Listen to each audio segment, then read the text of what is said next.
Em pronunciamento na última quarta-feira, dia 9 de fevereiro, o senador Marcos Rogério manifestou preocupação com os dados que a imprensa nacional repercutiu, abordando reflexos da pandemia na educação brasileira. O senador disse que já vinha expressando sua apreensão com os graves prejuízos no processo educacional em função da ausência de aulas presenciais durante a pandemia.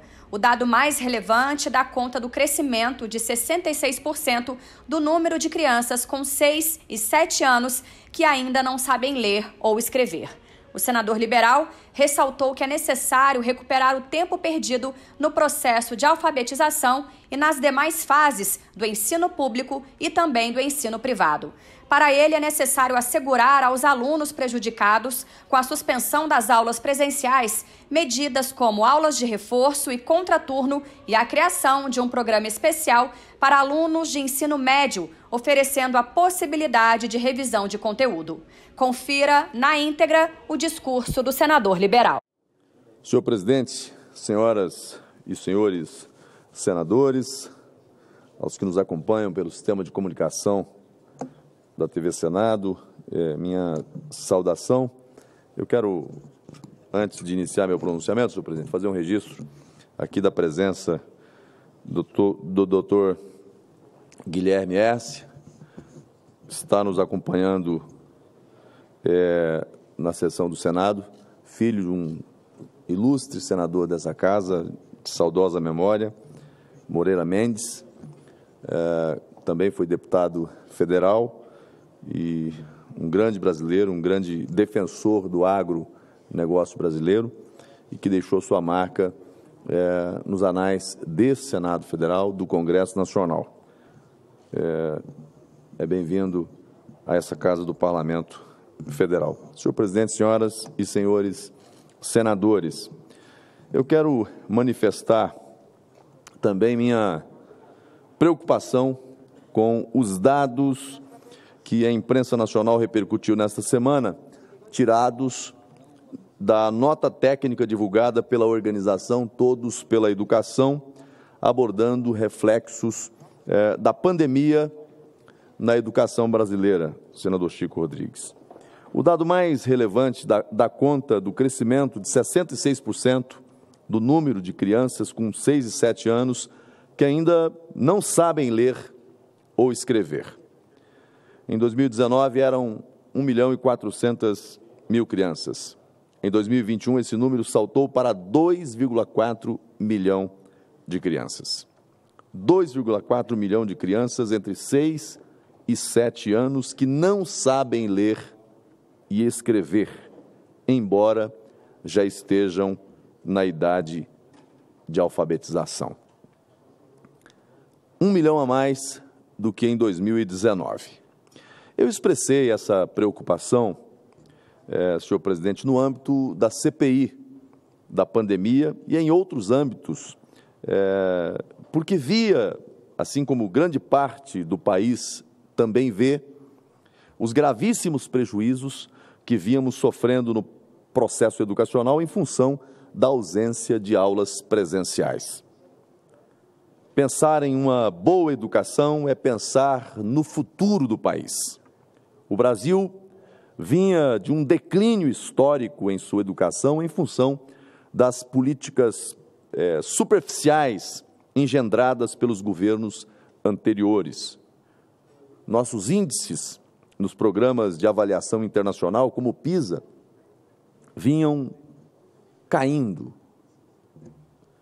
Isso é de conhecimento geral, é algo facilmente observado, mas são dados.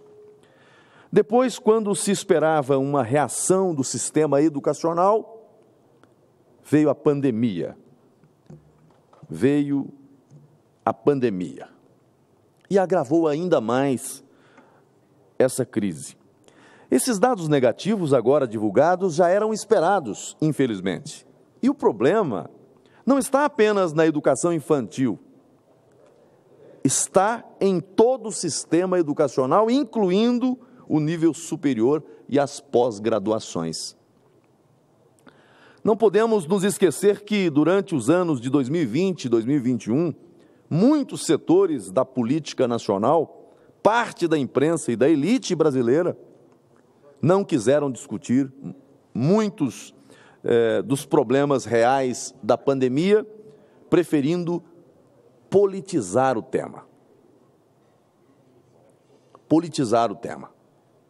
Fizeram uma queda de braço com o governo federal, insistindo em medidas radicais, sem o sustentáculo em argumentos lógicos e racionais, considerando as peculiaridades locais, por exemplo. É claro que sempre foi preciso combater a pandemia e ainda é preciso fazer esse enfrentamento, mas escolher apenas um extremo nunca é a medida mais inteligente em qualquer área da vida. Ao enfrentar um problema comum, não podemos fazê-lo com objetivos paroquiais, com objetivos políticos, com objetivos setoriais. Perdemos muito tempo discutindo algumas questões irreais e sobre fatos inexistentes ou assuntos absolutamente controversos e sem solução plausível, pelo menos no curto prazo, enquanto não se aprofundou no exame dos reais problemas causados pela pandemia, como é o caso do agravamento da crise educacional no país. Faltou ambiente para se estabelecer discussões concretas que permitissem a formulação de propostas coerentes, de programas de enfrentamento dos nefastos efeitos da pandemia nos sistemas públicos estruturais, como é o caso da educação. Quero enfatizar novamente o que já tenho dito e repetidas vezes. Era e é preciso pensar o Brasil pós-pandemia. Durante as propostas que apresentei formalmente, destaco um Programa Nacional de Avaliação da Realidade Educacional, visando a adoção de medidas de reforço em todas as fases do ensino público, especialmente na educação infantil. Estamos falando da fase final da primeira infância, fundamental para o desenvolvimento em toda a vida. Enfatizei e enfatizo a necessidade de se assegurar a completude do processo de ensino e aprendizagem, altamente prejudicado com a suspensão das aulas presenciais. Aulas de reforço e contraturno são algumas medidas que tenho como necessárias. Outro ponto, a criação de um programa especial para alunos do ensino médio, oferecendo a possibilidade de revisão de conteúdo. Isso é necessário para uma melhor preparação para o Exame Nacional, o Enem, e também para vestibulares. Tenho feito essas ponderações, essas e outras defesas diretamente aos ministros das áreas pertinentes, porque não podemos fechar os olhos para essa grave realidade que pode comprometer em muito o futuro do nosso país. A bem da verdade, senhor presidente, para concluir, hoje temos um ministro, Dr. Milton Ribeiro, que não se prende à estrutura física do MEC. Ele percorre o Brasil real, conhecendo as realidades de cada canto do país para promover uma educação fundada na realidade de cada região. É sentindo os desafios reais que vamos transformar para valer a nossa educação. Espero que esses dados recém-divulgados, extraídos da Pesquisa Nacional por Amostra de Domicílios Contínua, feita sirvam para nos sensibilizar a todos. Precisamos recuperar essa terrível perda no processo de alfabetização e nas demais fases do ensino público e também do ensino privado. Não há caminho para o avanço do país, para a melhora do país, que não passe substancialmente pela educação. Esse é um tema que deve nos incumbir a todos, deve desafiar a todos, ao Parlamento brasileiro e aos governos, governo federal, governos estaduais, governos municipais. Esse não é um tema privativo desse ou daquele governo. É responsabilidade de todos nós. Muito obrigado, senhor presidente.